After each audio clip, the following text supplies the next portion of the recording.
narasumber-narasumber yang keren. Baik. Tuhan baik. Tuhan baik ya. Ini kita punya banyak pertanyaan ya. Teman-teman kalau kemarin pernah mengikuti Let's Talk yang sesi pertama, kita membahas tentang proses perkuliahan ya, supaya anak-anak kita yang lagi kuliah, terus anak-anak yang lagi SMP, SMA bisa dapat gambaran nih tentang bagaimana hidup perkuliahan gitu ya, dan bagaimana ada opportunity yang bisa diambil. Nah sekarang kita mau lanjutannya, kita lebih banyak bahas tentang dunia kerja. Jadi teman-teman yang mahasiswa perhatikan baik-baik ya, karena ini kenyataan yang teman-teman akan hadapi. Nah untuk yang SMP SMA gimana? Perhatikan juga ya, karena adik-adik juga semua pasti bakal sampai ke tahap ini ya. Kita gak berlama-lama, kita sudah kenal dengan narasumber kita mau langsung bombardir ya dengan pertanyaan ya. Kasih tepuk tangan sekali lagi. Nanti ada sesi tanya jawab juga. Teman-teman bebas menanyakan apapun ya, tidak harus sesuai dengan topik diskusi ya. Kalau ada yang penasaran dengan kedua orang ini silahkan ya, ini kesempatan ya. Oke, dunia kerjaan. Nah ini orang-orang yang ada di sini dua-duanya profesional ya, punya banyak pengalaman di dunia kerja. Nah kita mau tanya, ceritakan sedikit saja pengalaman Ko Prima, Ko Victor ini sudah pernah kerja di mana saja. Mungkin Ko Prima dulu. Pernah kerja di Pertamina offshore, kemudian di Sampit, Kalimantan. Terus di sekolah juga pernah. Terus pernah ngampas juga. Ngampas jualan mobil. Iya. Terus buka kedai juga pernah. Yang terakhir baru di Elia. Wow, tepuk tangan ya. Udah banyak pengalaman kerjanya ya. Ko Victor? Saya udah pernah kerja jadi penjaga asrama pas di kampus dulu. Pernah kerja juga nambah-nambahin duit, potong rumput, pernah. Terus pernah kerja sebagai admin di sekolah bisnis tempat saya kuliah dulu pas S1. Pernah kerja juga di perusahaan properti. Pernah juga kerja di perusahaan namanya DoorDash, itu kayak GoFood kalau di Amerika. Terus terakhir saya kerja di Gojek, terakhir saya kerja di Shopee sebelum saya balik ke sini. Wow, tepuk tangan dong. Luar biasa ya. Pengalaman, kalau bicara tentang pengalaman gak bisa dipungkiri lagi ya. Ko Victor dan Ko Prima ini pengalamannya sudah banyak sekali ya. Nah kita mau tanya nih, ini Ko Victor, Ko Prima waktu tamat kuliah apa langsung dapat kerja gitu ya, atau ada proses panjang dalam mencari pekerjaan, atau sempat bingung, stres juga karena nganggur gitu ya? Pernah enggak Ko Victor, Ko Prima nganggur gitu ya? Mungkin Ko Victor dulu. Pernah.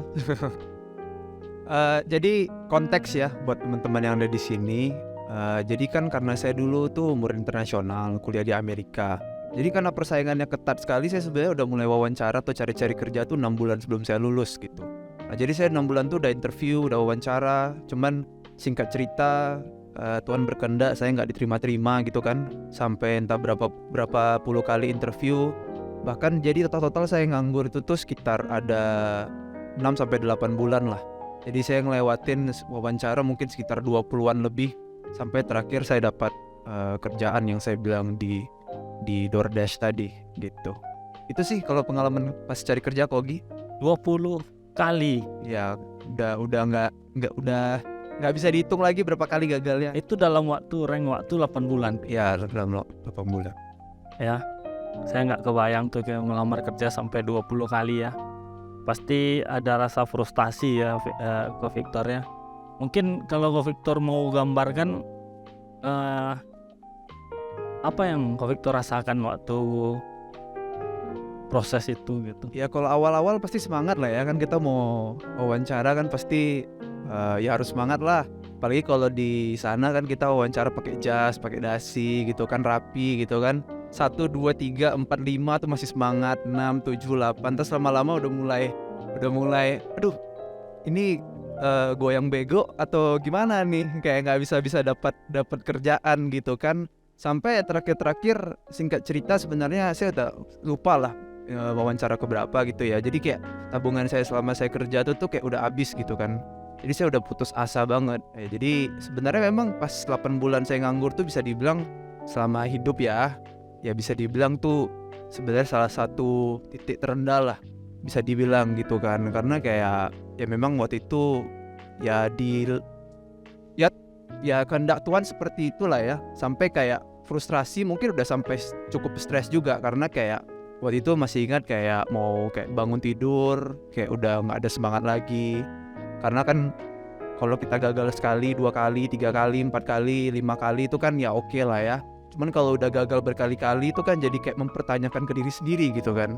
Kayak ini yang salah di saya atau gimana gitu kan, atau kayak Tuhan ini nggak mau kasih kerjaan atau kayak gimana, bukannya saya juga hidupnya enak-enak aja gitu kan.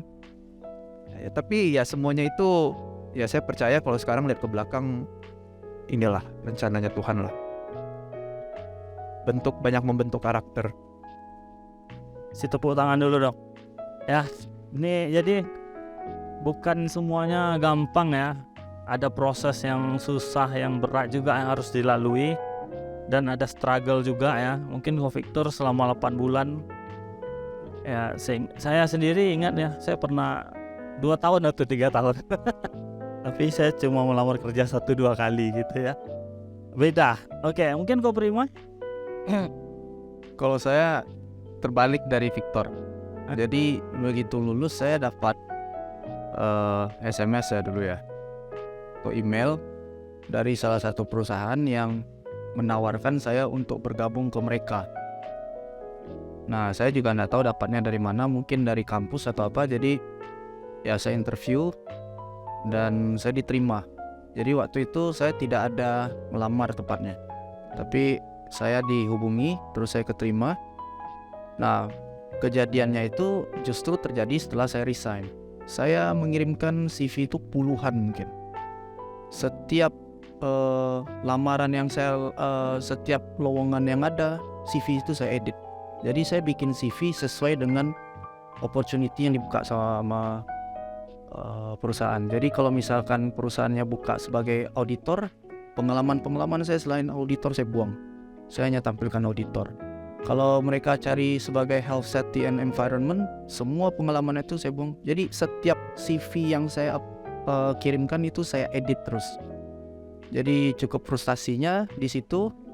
Terus karena saya biasa dapat uang, saya bekerja, terus saya tidak ada penghasilan, terus saya harus hidup di rumah tanpa penghasilan. Nggak tahu mau kerjakan apa, berjuang sama juga saya kayak Victor, uang yang dikerjakan habis. Akhirnya ya saya frustasi. Ya mungkin saya juga nggak tahu, mungkin jalan hidup saya harus disuruh pulang ke Padang atau gimana. Karena memang awalnya saya tidak ada kepikiran untuk kembali ke Padang sebetulnya. Jadi kebalik sebetulnya. Luar biasa ya. Jadi ini baru boleh kasih tepuk tangan ya. Jangan ragu-ragu. Siapa yang pertama kasih Bresi tadi tepuk tangan? Brescia kayaknya ya. Abis ini ada foto sesi bisa. Ya. Ya jadi ternyata nggak gampang-gampang dan nggak mulus-mulus saja ya. Ko Victor dan Ko Prima juga awal-awalnya struggle nih, banyak pergumulan, banyak tantangan juga yang harus mereka hadapi ya. Tapi dengar cerita Ko Prima, terima SMS ya Ko Prima ya? Iya. Tahun berapa tuh ya? 2000. Sekarang SMS yang saya terima cuma dari CFC. 2000 berapa tuh? 2012. 2012, luar biasa ya. Sudah lama sekali ternyata ya. Oke. Nah, dari cerita ini kan sebenarnya sudah dapat sedikit gambaran. Tapi saya mau tanya lagi. Ini kan rata-rata banyak juga anak-anak yang masih sekolah, SMP, SMA, kuliah gitu ya. Mereka masih membayangkan sesuatu nih dalam imajinasi mereka tentang, oh nanti ketika tamat gue kerja pasti gini keren gitu kan, pakai blus, pakai dasi, kantoran. Nah, bagi Ko Victor dan Ko Prima yang sudah terjun di dunia kerjaan nih, saya mau tanya, sama nggak yang ketika kalian ekspektasikan waktu sekolah dulu sama kenyataan yang ada di dunia kerja gitu? Enggak. Nggak sama. Mungkin boleh dijelaskan sedikit ya gimana? Gini ya, dunia kerja tuh sama dunia belajar tuh beda. Jadi ada banyak hal yang harus kita kuasai di dunia kerja. Nomor satu yang kalau kita mau maksudnya bagus dalam dunia kerja, nomor satu tuh kita harus bisa kerja sama tim. Jadi itu mungkin kalau teman-teman yang biasa ikut organisasi itu sangat mendukung, sangat membantu. Terus ada yang kedua adalah kemampuan berkomunikasi. Ya, jadi kalau kita misalkan kalau kita baru mendaftar itu kan biasa kita berada di level staff ya, atau mungkin asisten. Nah, itu harus bisa kita berkomunikasi, mau belajar, karena tidak semua yang kita dapatkan di kampus itu bisa kita, maksudnya bukan berarti apa yang kita dapat di kampus itu tidak berguna atau apa, bukan. Cuma sebagian besar dari dunia kerja butuhkan itu adalah soft skill ya, secara kognitif, secara literasi ya, kemampuan kita menguasai bahan, data itu memang diperlukan. Tapi lebih dari itu kita dibutuhkan adalah komunikasi, kerjasama dengan tim. Terus yang terakhir itu adalah tahan banting ya. Saya share sedikit, banyak generasi yang sekarang itu maunya instan, tidak tahan banting, kerja sedikit nggak mau, terus resign. Nah, menurut saya tahan banting atau punya grit, daya juang yang tinggi itu sangat dibutuhkan, karena orang hanya bekerja dengan lihat gaji kok ya, padahal semua yang diberikan itu ada tuntutannya. Gaji besar tapi pasti ada tuntutan yang mau kita dapat. Jadi kalau menurut saya nanti ditambahkan sama Ko Victor ya, menurut saya yang pertama adalah kemampuan bekerja sama dalam tim, kemudian mampu berkomunikasi dengan baik dengan semua orang, mulai dari level atas sampai level bawah. Yang ketiga tuh punya semangat juang dan tahan banting. Itu. Oke, pertama Ko Victor ya, bener tambahnya. Ya jawabannya sama kayak Prima sih, beda banget. Kasih contoh aja langsung lah ya. Yang paling pertama tuh ya, kita kalau di sekolah, mau di SMP, SMA, kuliah, kan jelas kita belajar ini, materi pelajarannya, kurikulum atau silabusnya jelas gitu kan, perinci dari dosennya atau dari guru-gurunya. Mau dapat nilai juga jelas ya, belajarlah dari apa yang sudah diajarkan atau dari kisi-kisi gitu. Dunia kerja kalau yang saya temui ya, karena memang kebetulan konteksnya saya masuk ke perusahaan teknologi dan startup pada saat itu, nggak ada manualnya sama sekali. Benar-benar masuk itu tuh ya abstrak gitu ya. Jadi saya dituntut untuk bisa langsung belajar dengan cepat, tapi juga untuk bisa kayak menyerap banyak informasi secara cepat ya. Jadi intinya tuh kayak langsung hari pertama masuk dicemplungin aja langsung dalam-dalam sama bos saya gitu kan. Kebetulan karena waktu itu saya kerja di perusahaan startup, jadi saya waktu itu tinggal di Dallas ya. Dallas itu mungkin 3/4 populasi dari Jakarta, sekitar 6-7 juta. Itu 6-7 juta itu kita yang memanage itu cuma 5 orang termasuk saya gitu. Nah, jadi kita satu dituntut untuk bisa langsung menyerap informasi secara cepat, gak ada manualnya, harus bisa mengambil inisiatif sendiri. Yang kedua, pikirnya kan dulu kalau kayak kerja, karena saya ngambil bisnis sama ekonomi ya, kerja tuh bakalan pakai kemeja, bakalan pakai jas gitu. Ternyata masuk perusahaan startup orang-orangnya pakai kaos, pakai celana pendek, pakai jeans gitu kan. Sama yang ketiga gitu kan, saya konsep berpikir tuh bakalan kerja kayak di kantoran, atau di mana gitu kan. Nah karena saya masuk startup cuma 5 orang, kita tuh kerjanya dalam satu kamar apartemen. Jadi apartemen tuh cuma ada kayak 2 screen, ya udah kerja gitu. Habis itu selesai semuanya ngurus-ngurus sendiri gitu kan. Terus paling yang terakhir bedanya adalah ya kita dituntut untuk bisa inilah ya, kayak tanpa arahan yang jelas kita tuh udah bisa langsung berkontribusi gitu. Jadi ya beda banget lah kalau dibandingkan sama pas sekolah atau pas kuliah. Wow, ya bener ya. Jadi ini yang kadang dilema dalam kehidupan kita ya. Ketika kita SMP kita pengen cepat-cepat SMA gitu. Ketika SMA kita pengen cepat-cepat kuliah. Ketika kuliah kita pengen cepat-cepat kerja. Ketika kerja Pengen cepat-cepat menikah. kita pengen balik ke masa SMA gitu ya. Jadi beda sekali apa yang dibayangkan waktu kita sekolah, waktu kita kuliah, dengan waktu kita kerja. Karena tadi Prima Jadi semakin semangat ya. Mungkin itu. Ya itu mungkin. proses bekerja dalam tim yang paling berkesan gitu ya.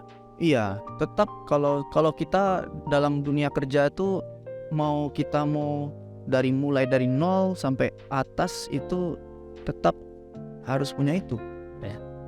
Tapi kan tadi ceritanya tadi kita dengar pernah ke Kalimantan, pernah ke Pertamina. Ada nggak cerita-cerita yang berkesan di situ? Misalnya kecemplung dalam pasir hisap misalnya kan, atau gimana?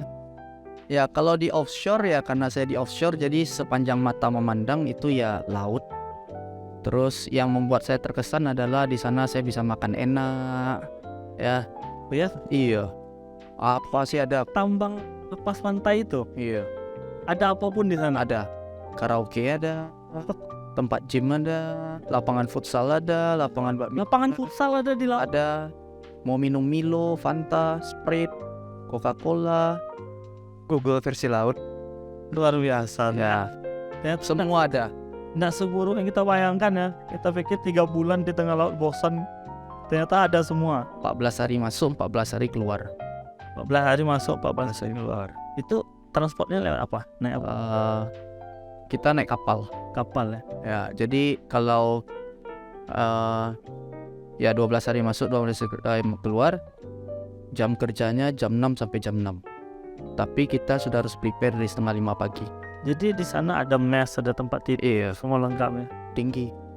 Kalau kita pernah lihat kayak badai besar di laut tuh gimana rasanya di sana? Nggak terasa sih sebetulnya. Terasa ya? Nggak terasa. Tuhan Yesus soalnya. Iya, iya. Karena memang ya saya nggak tahu ya, karena di sana tuh kita justru sebetulnya lebih mengkhawatirkan ini flare-nya, kebakarannya. Karena kan pipa-pipa gas kan apa segala macam, itu yang kita khawatirkan justru kebocoran. Kalau kebocoran kita mau lari kemana? Tapi kalau badai mereka kan sudah arsiteknya sudah atur kan, itunya bedrocknya semua segala macam gitu. Keren. Kalau Ko Victor gimana? Ya kalau saya yang paling berkesan ya, dan saya bersyukur lah sampai hari ini saya bisa terlibat dalam itu ya. Paling pertama yang paling pertama lah, saya bisa ngelakuin, sorry ya saya pakai bahasa Inggris dulu, yang saya lakuin itu bisa impact at a scale, bisa berdampak yang dalam skala yang besar.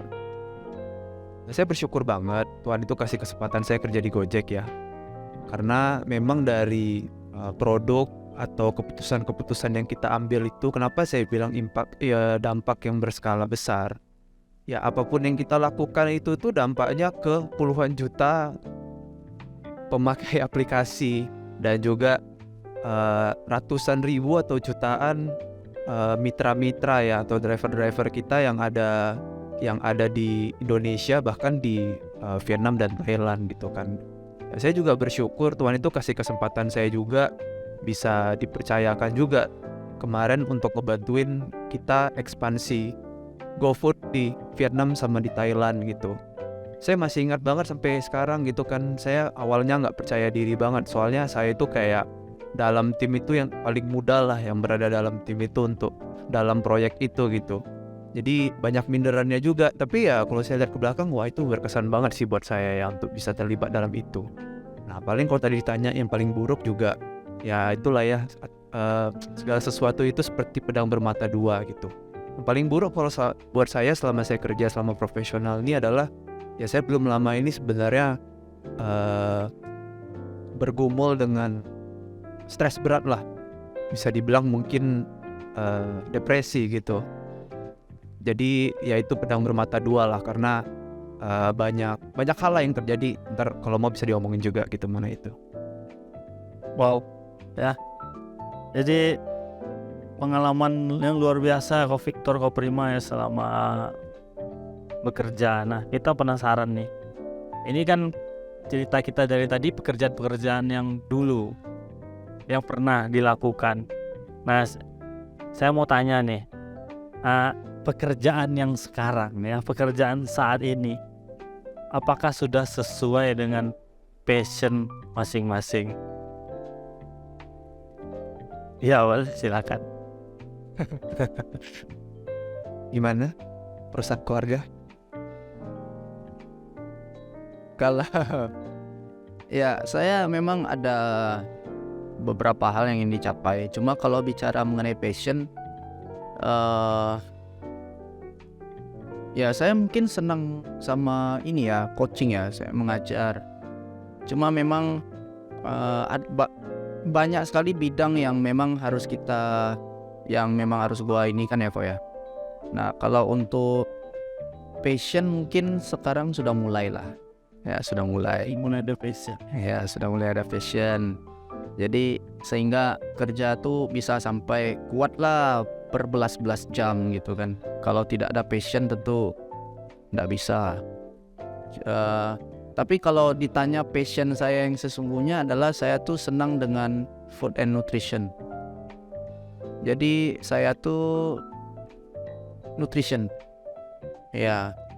Jadi saya suka dengan, kalau teman-teman yang olahraga pasti tahu dengan makros ya, kayak protein, karbohidrat dan segala macam turunannya.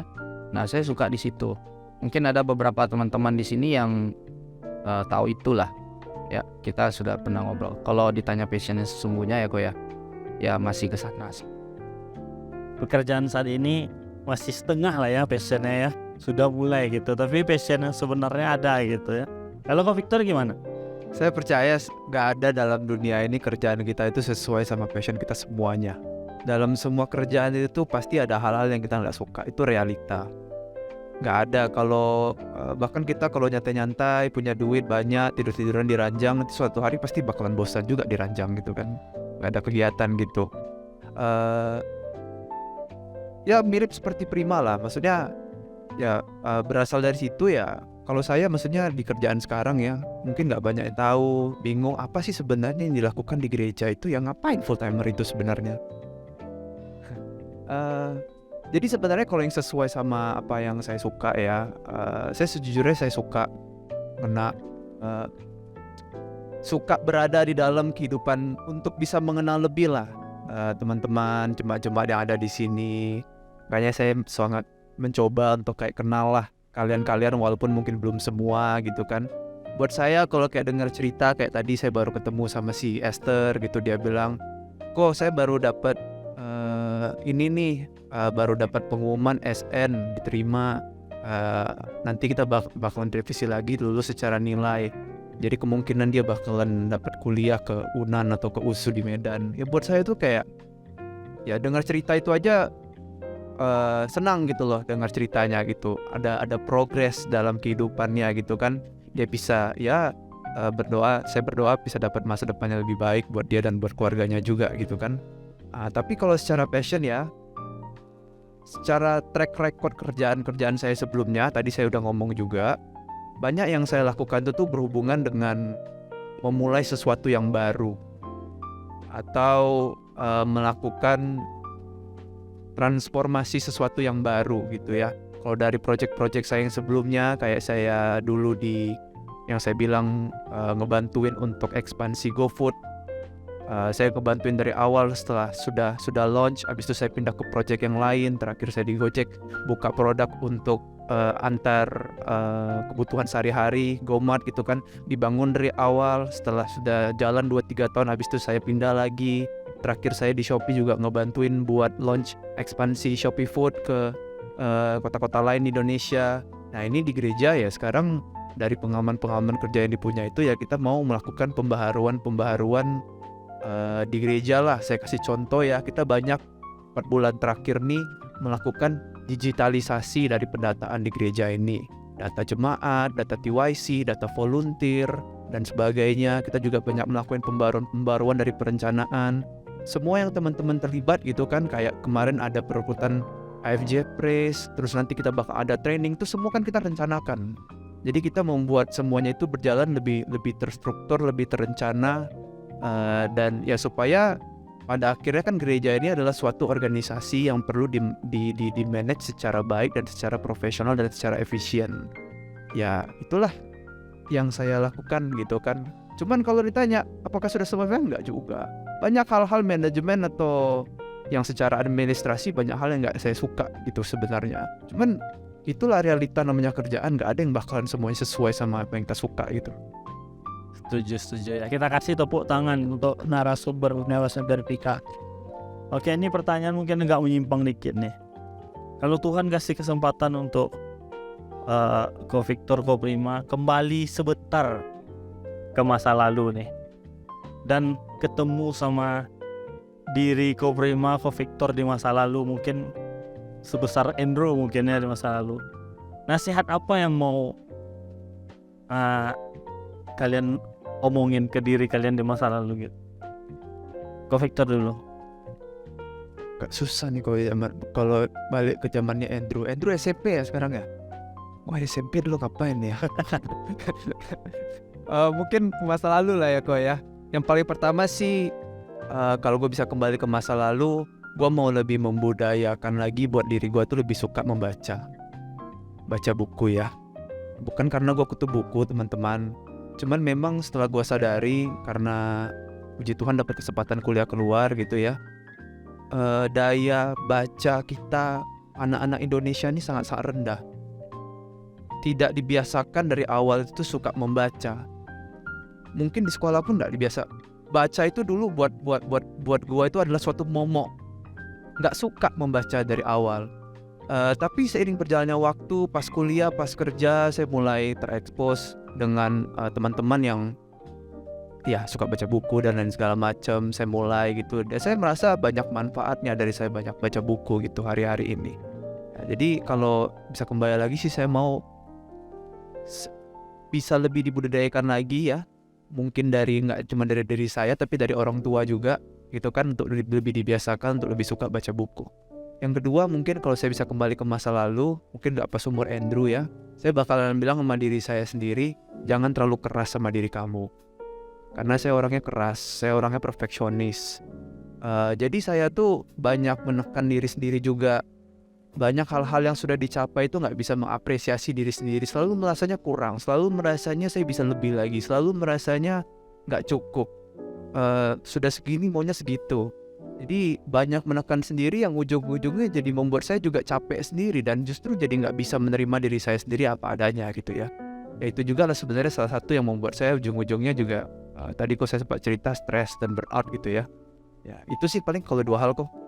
Jadi ingat ya, untuk anak-anak SMP, SMA, ini kalau Ko Victor bisa kembali ke masa kalian, dia mau bilang, hey, yuk lebih rajin membaca gitu ya. Siapa di sini yang suka membaca? Jadi jangan main Mobile Legends terus ya, membaca. Dan mungkin kalau saya sendiri kebalikan dari Ko Victor ya. Victor mungkin kembali ke masa lalu bilang, jangan terlalu keras sama diri sendiri. Mungkin kalau saya bilang, jangan terlalu lunak sama diri, ya, jangan terlalu santai ya gitu ya. Beda-beda kita ya. Nah, kalau Ko Prima sendiri gimana? Berat pertanyaan. Ya kalau untuk SMP ya, kalau saya, Untuk suruh nge-gym. kalau SMP saya bilang nomor satu ya nikmati masa muda. Mantap. Karena maksudnya ya saya sih menikmati ya, cuma Cuma apa? dulu kayaknya agak beda sedikit. Nanti itu panjang lah cerita. Cuma kalau memang untuk ini ya saya bilang pilih teman yang baik, yang bisa bawa kita tuh punya sisi yang maju lah. Ya, jangan cari teman yang cuma sekedar ya gitulah. Ya, kalian bisa tahu sendiri. Dan pastikan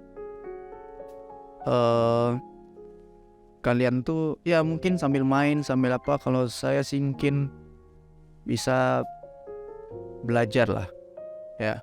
Dan saya setuju dengan baca buku, karena saya termasuk orang yang telat untuk membaca. Saya tipikal anak yang gesit ya. Jadi cara belajar saya tuh harus aktif. Jadi saya memang lapangan. Saya tidak bisa belajar ya seperti yang beberapa waktu lalu kan. Saya tidak bisa menghafal, saya tidak bisa apa. Jadi saya memang itu. Jadi dan itu bisa dilatih sebetulnya. Ya baca buku dan ya lunak sama diri sendiri boleh sesuai porsinya lah. Kurang lebih seperti itu. Oke. Ya. Mati masa muda tadi dalam tanda kutip ya. Ya, dan ada kutip ya. Tanda kutip. Kalau boleh tahu ada apa dengan pergaulan di masa lalu, Bro? Tapi penting kata tadi yang saya catat di sini, pilih teman yang baik. Ya, itu penting. Pilih teman yang baik, karena pergaulan yang buruk merusak kebiasaan yang baik. Oke. Waktu kita semakin sedikit, mungkin saya mau tanya, jawabnya singkat aja. Mungkin hanya bisa di satu kalimat kalau bisa ya. Definisi sukses itu apa? Siapa nih? Benar terserah.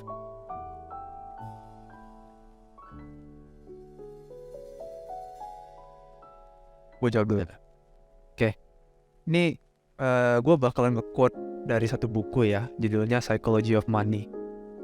Definisi sukses itu kalau buat saya, buat gue adalah kita tuh bisa mempunyai kebebasan untuk melakukan apapun yang kita mau dengan siapapun itu dan kapanpun itu. Itu kalau buat saya sekarang.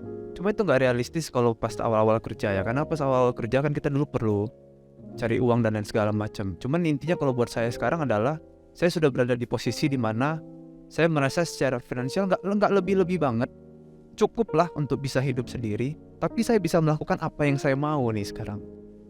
Dengan siapa yang saya mau lakukan, saya mau lebih banyak waktu dengan orang tua. Sekarang saya bisa tinggal di Padang, gitu kan. Dan kapan saya maunya sekarang ya kita lakuinnya sekarang. Nggak ada kecemasan atau ketakutan ya dari sisi kayak nggak cukup ini itu ya. Walaupun mungkin kalau di mata-mata orang mungkin apa yang saya lakukan ini seperti mengambil langkah mundur dalam karir, tapi enggak. Buat saya itu sesuatu yang jauh lebih bermakna lah daripada apa yang mungkin bisa dicapai sebelumnya. Tuh kok. Oke, luar biasa. Kasih tepuk tangan ya. Bisa melakukan apa yang saya mau, kapanpun itu dan dengan siapapun itu saya mau melakukannya. Obrema, singkat saja.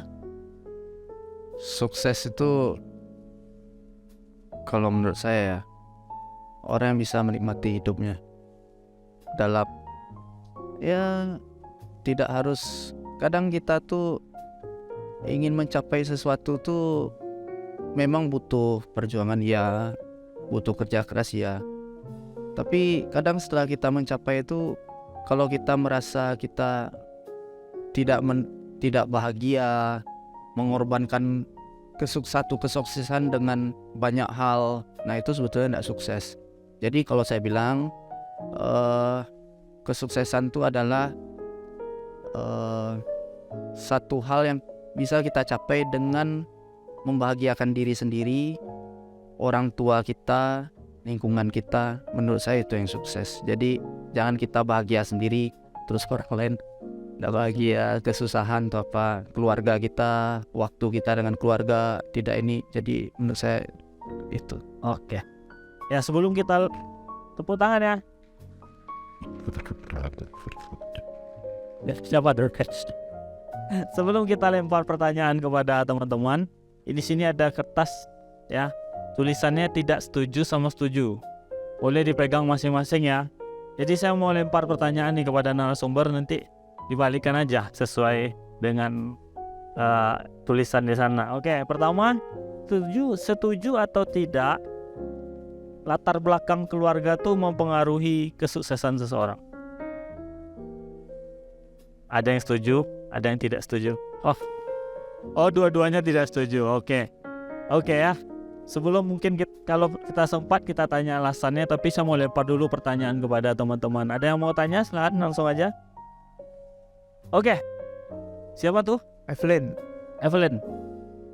Saya ke sana. Bertanya kepada siapa gitu ya, pertanyaannya apa?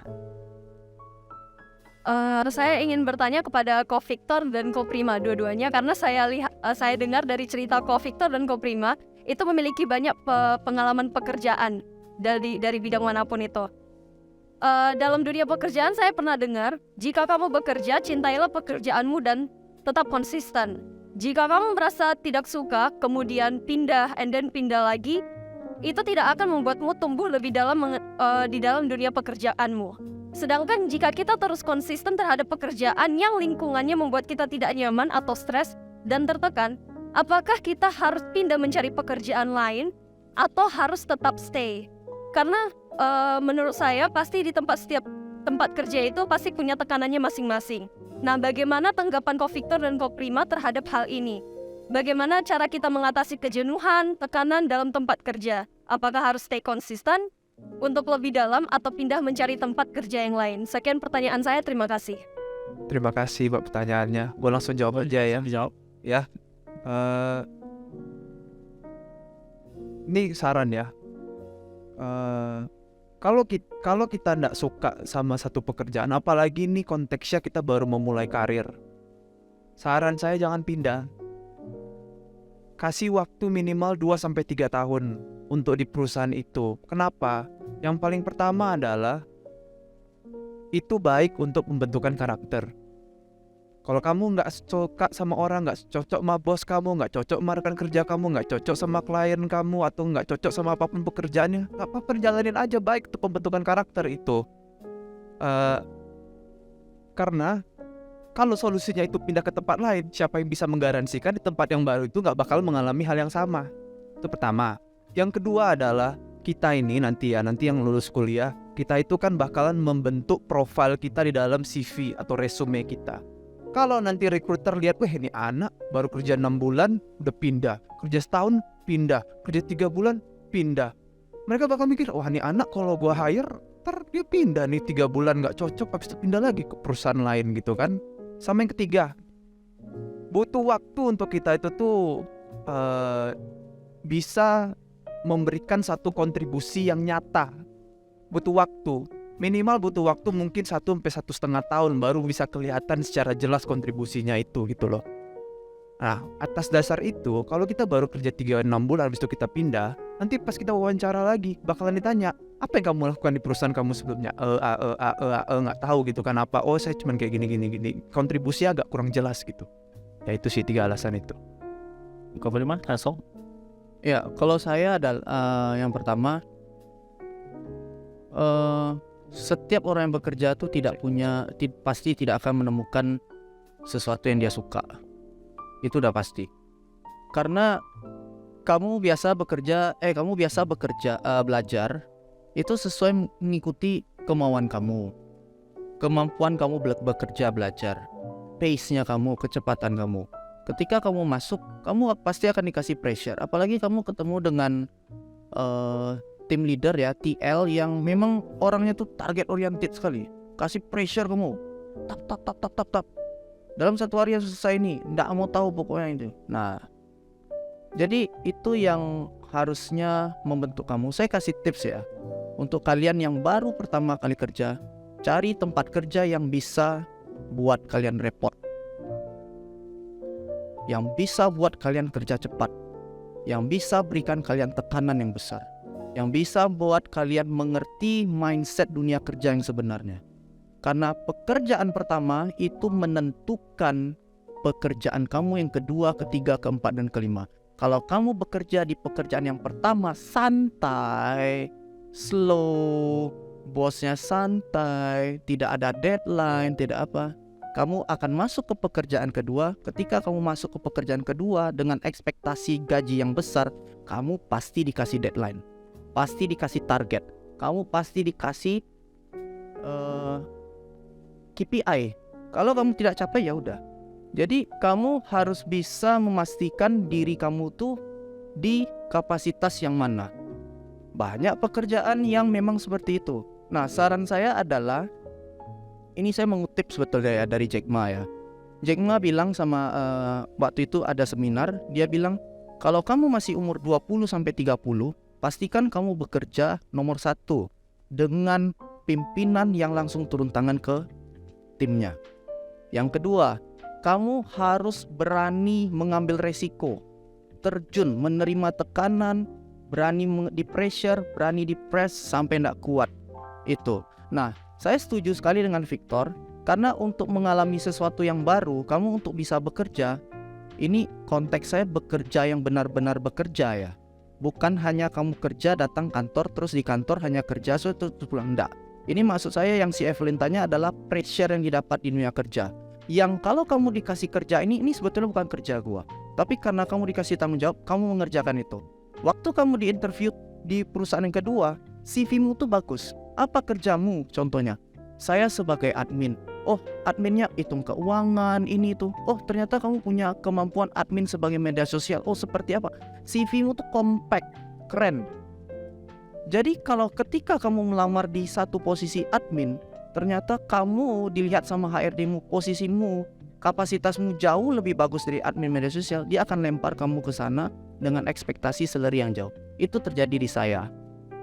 Waktu itu saya melamar hanya sebagai istilah staff biasa untuk mempersiapkan istilah saya di audit, tapi setelah saya terbiasa melakukan tugas sebagai auditor yang sebetulnya lowongan itu tidak ada, akhirnya saya dikasih posisi atau lowongan sebagai auditor untuk eksternal auditor. Jadi itu pengalaman yang saya bisa share, Evelyn. Jadi kamu ya biasa aja sih kalau dunia kerja itu dapat pressure apa, tapi harus seperti yang beberapa waktu lalu saya bilang, harus bertahan. Itu sih. Oke, sebelum pertanyaan berikutnya, dipegang lagi kertasnya. Setuju atau tidak pernyataan bahwa jika seseorang kerja keras pasti berhasil?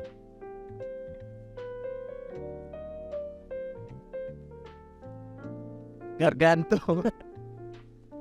Ya, Definisi berhasil itu apa dulu? setuju atau tidak aja? Setuju lah, setuju. Setuju ya, setuju. Oke, siapa lagi? Silakan bertanya ya, jangan malu-malu, ini kesempatannya. Oke, Jeheni, tepuk tangan untuk Jeheni. Ada. Quick, itu aja. Dari tadi pertanyaannya berat-berat semua nih kok. Saya mau kasih pertanyaan santai. Menurut Koko nih, untuk anak-anak remaja yang tiwai-tiwai di sini, boleh nggak kok suka sama seseorang kok? Atau boleh nggak kok kita pacaran waktu remaja kok? Waktu SMP SMA. Iya. Oke. Boleh, silakan dijawab. Satu lagi. Ya. Tadi Ko Prima bilang bagaimana cara memilih. Saya mau nanya bagaimana cara memilih teman yang baik. Karena kan konteks cara berteman yang baik itu kan beda-beda setiap orang. Kalau menurut Koko gimana tuh cara memilih teman yang baik? Oke. Oke, makasih. Pertanyaan pertama apa Rice? Boleh nggak pacaran pas lu SMP? SMP, SMA, atau kuliah? Ya, kalau sudah bisa cari uang sendiri lah. Oke, boleh pacaran kalau bisa cari uang sendiri. Koprima kan udah cari uang sendiri. Kalau Koprima bukan pertanyaannya sudah boleh apa enggak boleh, sudah pasti boleh. Wajib gitu ya. Terus gimana cara cari teman yang baik gitu? Teman yang baik ini apa spesifikasinya? Nomor satu, yang pertama kita bisa lihat ya, kalau teman-teman tuh misalkan, nih saya kasih contoh yang simple lah. Misalkan kamu disuruh pergi gereja, ya kan? Nah, atau disuruh tolong papa mamanya. Terus kamu berteman, terus teman kamu bilang, mengapa lu pergi gereja? Mengapa tolong papa mama lu? Nya kan ada ini, nanti ada bisa. Nah itu sebaiknya jangan terlalu. Maksudnya gini, kita boleh berteman dengan siapa saja, dan itu harus, oke? Kenapa? Karena setiap orang itu punya, kita bisa belajar, ya. Kamu berteman dengan si A, kamu bisa belajar, oh ternyata seperti ini. Ya kalau saya ngomong secara lebih gamblang ya, kita perlu berteman dengan ya istilahnya orang-orang kayak yang kasar ya, yang bahasanya kasar, atau ya yang suka ini boleh. Tapi maksudnya saya susah ngomongnya, takutnya karena nih ini ya nanti bahaya, bisa di-issue. Jadi pokoknya gitulah, kita bisa belajar dari mereka. Cuma ada konteks-konteks prinsip ya. Misalkan dari pertemanan itu kita meninggalkan Tuhan, itu fatal, itu tidak boleh ya. Jadi kita dari pertemanan itu kita menjadi orang yang nggak mau ya, orang tua minta tolong ini itu nggak mau gitu. Terus dari pertemanan itu kita menjadi anak yang kurang ajar, anak yang bebal. Terus dari pertemanan itu kita justru hubungan kita dengan saudara kita jadi rusak.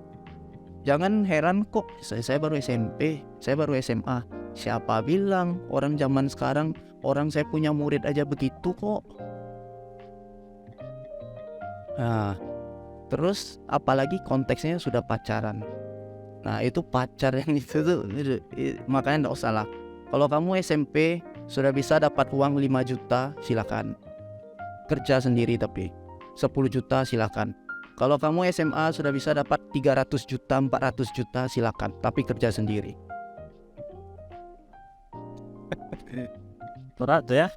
Nggak mungkin kan, ya nggak usah lah. Kok Victor mau tambahkan? Dua-duanya. Boleh? Buat yang pertama ya, saya nggak munafik. Saya pun pas SMA karena nggak dikasih orang tua dulu curi-curian pacaran. Beneran. Jadi saya nggak munafik. Cuman kalau ditanya sama saya, kalau saya boleh lagi kembali ke dulu gitu kan, jangan. Seperti Prima bilang, kita kan konsep pacaran itu adalah kita pacaran itu untuk menikah. Cuman kan dulu pas SMP, SMA ya pastilah ya kita tertarik sama si ini, si itu, kita nggak munafik gitu kan. Cuman kalau saya bisa kembali lagi dulu, ya saya nggak bakalan melakukan gitu kan. Sebelum saya sudah bisa cari uang sendiri dan saya tahu saya pacaran itu tuh untuk menikah, bukan untuk main-main, bukan untuk coba-coba, bukan untuk dipost di Instagram, di TikTok, apapun itulah ya. Yang kedua, mungkin saya agak lebih spesifikkan kali ya pertanyaannya, nggak cuma teman, karena menurut saya berteman seperti yang Prima bilang boleh dengan siapa saja. Tapi saya bilang teman baik, mau cari teman baik tuh kayak gimana? Ada beberapa kriteria kalau buat saya. Satu, orangnya itu tuh nggak membeda-bedakan orang. Nggak cuman kalau sama A saya mau bergaul, kalau dia kaya saya mau bergaul, kalau dia miskin saya nggak mau bergaul, kalau dia keturunan ini saya nggak mau bergaul, keturunan itu saya mau bergaul.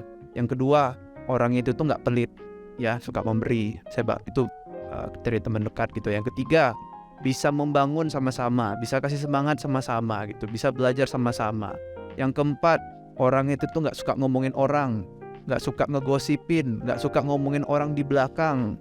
Yang kelima, yang nggak membawa kita ke jalan yang nggak jelas gitu kan, bolos sekolah, bolos sekolah lah, berbohong lah sama guru BP, sama guru atau sama orang tua, dan lain-lain gitulah ya. Ya mungkin 5 hal itu kali ya kalau untuk saya cari teman baik. Kita kasih tepuk tangan ya. Intinya kalau SMP SMA sudahlah ya, lupakan pacaran ya.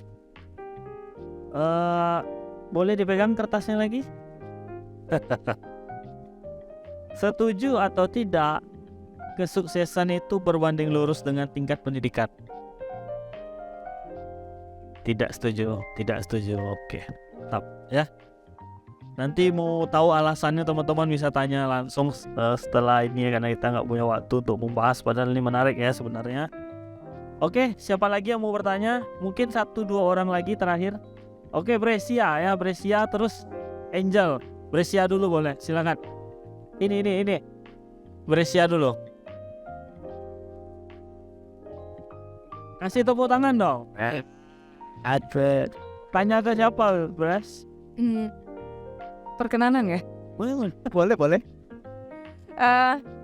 Jadi kita tadi udah banyak bicara dan kebanyakan hampir semua mungkin ya senternya itu ke kita, diri kita sendiri. Sebenarnya saya ingin bertanya, ada kaitannya sih di season 1 kemarin mengenai panggilan seperti itu. Kita kan orang percaya yang bergantung kepada Tuhan gitu. Dan sering dengar kata calling gitu, panggilan dalam hidup kita. Menurut Ko-Prima dan atau apa yang diimani Ko-Prima dan Ko Victor, apa sih kaitannya panggilan Tuhan itu di kerjaan Ko Victor ataupun Ko-Prima? Ada nggak maksudnya pekerjaan yang kok kira kayaknya Tuhan nggak ingin aku di sini, kayaknya Tuhan mau aku ini. Ada nggak? Mungkin bisa di sharing dan jelaskan sedikit. Terima kasih. Thank you. Oke, aku jawab ya. Kalau ngomong mengenai panggilan Brescia, ya dari aku SMA sebenarnya aku cukup yakin kalau panggilan Tuhan buat aku tuh lebih ke arah pelayanan ya.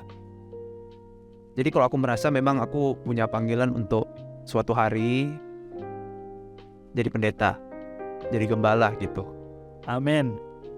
Cuma, kaitannya dengan calling tuh apa? Aku memang benar-benar merasa dan aku bersyukur sekali selama aku di dunia kerja, selama aku di dunia profesional, aku tuh banyak diperlengkapi untuk hal-hal dari sisi bekerja sama dengan orang, manajemen, untuk bisa diperlengkapi dari skill untuk menyelesaikan masalah dan lain segala macam gitu kan. Jadi ketika aku nyampe di sini nih sekarang nih, aku kerja di gereja, semua bekal-bekal yang aku udah terima dari selama aku bekerja itu tuh bisa teraplikasikan di sini. Nah, jadi aku sungguh percaya gitu ya, kalau kita selama berada kita di dalam jalur atau tracknya Tuhan, pasti Tuhan yang akan banyak membawa kita tuh ke perjalanan-perjalanan yang akan membuat kita tuh semakin lebih tajam lagi ke apa yang Tuhan akan sediakan nantinya buat kita. Apapun itu panggilan untuk setiap kita berbeda-beda gitu ya. Karena nggak semua orang kan panggilannya untuk melayani sepenuh waktu atau apa di gereja gitu kan. Gitu sih paling. Jadi ya mungkin kalau teman-teman sekarang merasa kayak apa yang kalian lakukan ini mungkin kayak kenapa sih saya berada di dalam posisi ini, atau kenapa sih saya mengalami masalah ini, atau kenapa sih saya mengalami hal ini dan itu dan segala macam. Saya sungguh percaya ya kalau ya Roma 8 ayat 28 ya, kalau Allah terus bekerja dalam segala hal untuk mendatangkan kebaikan buat kita gitu loh. Walaupun ya kalau kita mengalami pada saat itu nggak enak gitu. Itu sih kalau pengalaman pribadi gua ya, kalau ngomong mengenai koneksi antara panggilan dengan apa yang udah terjadi sebelumnya. Oke, thank you. Tepuk tangan dong. Prima mau ada kabar atau ke next question? Next ya. Oke, boleh kasih ke Angel.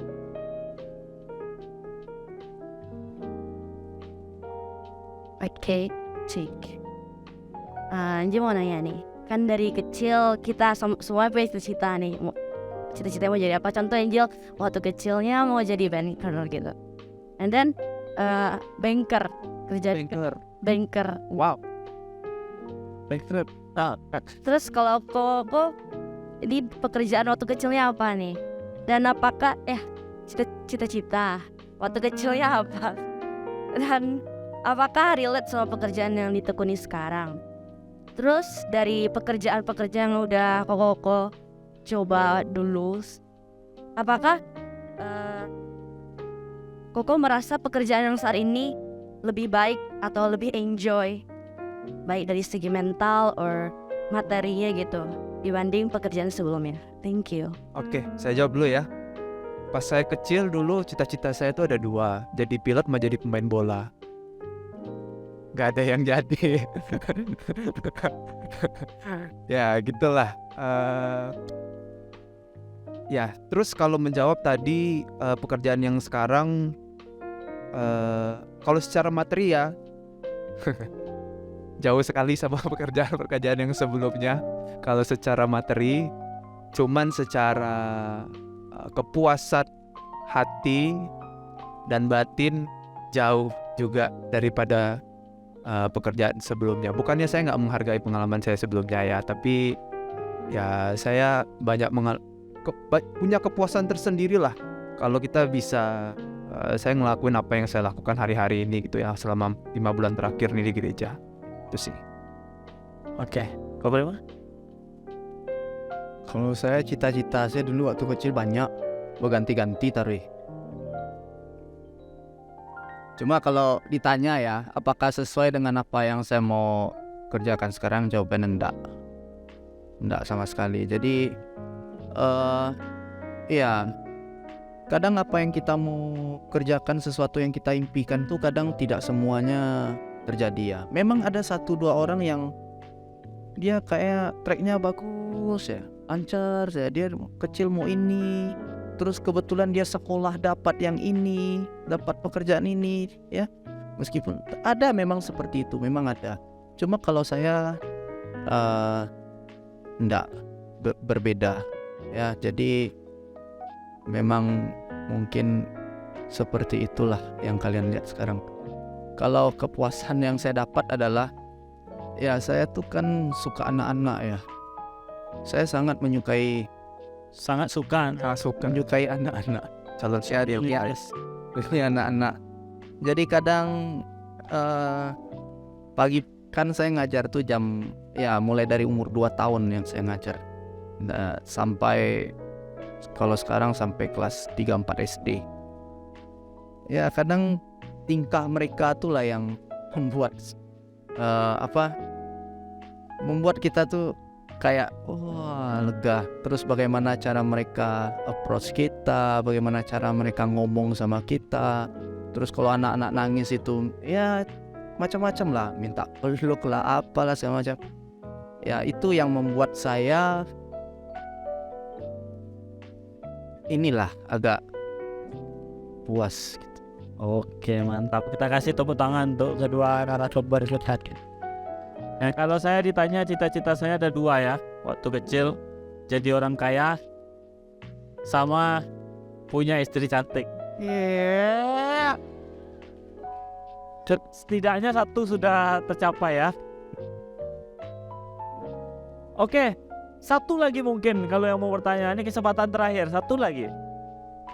Esther. Oke, Esther, saya silakan ya. Terakhir ya.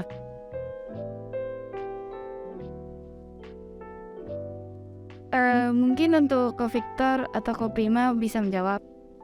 Dari season pertama kan tentang SMA. Waktu SMA kan Ko Victor ambil jurusan IPA, terus di kuliahnya ambil jurusan ekonomi, terus di pekerjaan melenceng lagi dari jurusan yang pertama. Bagaimana cara Koko mengatasinya dalam pekerjaan itu, padahal nggak sesuai dengan jurusan yang diambil dari perkuliahan atau dari SMA. Terima kasih. Oke, jawab dulu ya. Kalau yang dari SMA pas SMA ya ke kuliah, saya mau kasih saran juga nih buat teman-teman yang SMP atau SMA yang mau masuk SMK juga ya. Sebisa mungkin kalian tuh ambil jurusan berdasarkan apa yang kalian mau atau apa yang kalian suka. Saya seharusnya dulu pas SMA tuh ngambilnya IPS. Kenapa saya ngambil IPA? Karena ya saya nggak tahu kalau di Padang juga kayak gitu ya. Jadi saya dulu les. Mama saya tanya sama guru les saya, baiknya si Victor nih ngambil jurusan apa ya? Oh iya Cek, ambil jurusan IPA aja. Karena anak jurusan IPS tuh katanya nggak ada masa depan. Makanya saya ngambil jurusan IPA. Cuman pas saya ngejalanin IPA, aduh nggak ada suka-sukanya, belajar fisika lah, belajar biologi, kimia oke lah ya, dan lain segala macam gitu. Jadi ya teman-teman yang SMP sama SMA, SMK atau yang mau masuk kuliah, sebisa mungkin kalian mau ngambil jurusan apapun itu, ambil sesuai dengan yang kalian mau, tuh kan. Terus dari kuliah ke kerjaan, yang saya lakukan adalah terbuka aja sih dengan pengalaman baru ya. Terbuka aja dengan pengalaman baru. Yang kedua, banyak bertanya. Sama yang ketiga, kerja keras aja sih. Karena nanti kita semua bakalan temukan ya, nggak semua jurusan, dan mungkin kalian sudah pernah lihat juga, nggak semua kita ngambil jurusannya A, kerjanya bakalan A. Banyak kok orang yang ngambil jurusannya A, habis itu kerjanya apa gitu. Nanti kalian bisa rasain sendiri itu. Jadi nggak serta-merta apapun yang kalian ambil secara kuliah itu bakalan selalu itu juga yang bakalan dikerjain sih. Cuman 3 hal itu tadi saya kalau beda secara background dan apa yang dikerjakan, apa yang terjadi secara realitanya. Oke, ya karena waktu ya. Semua diberkati sama talk show kita malam hari ini. Boleh kasih tepuk tangan dong yang keras.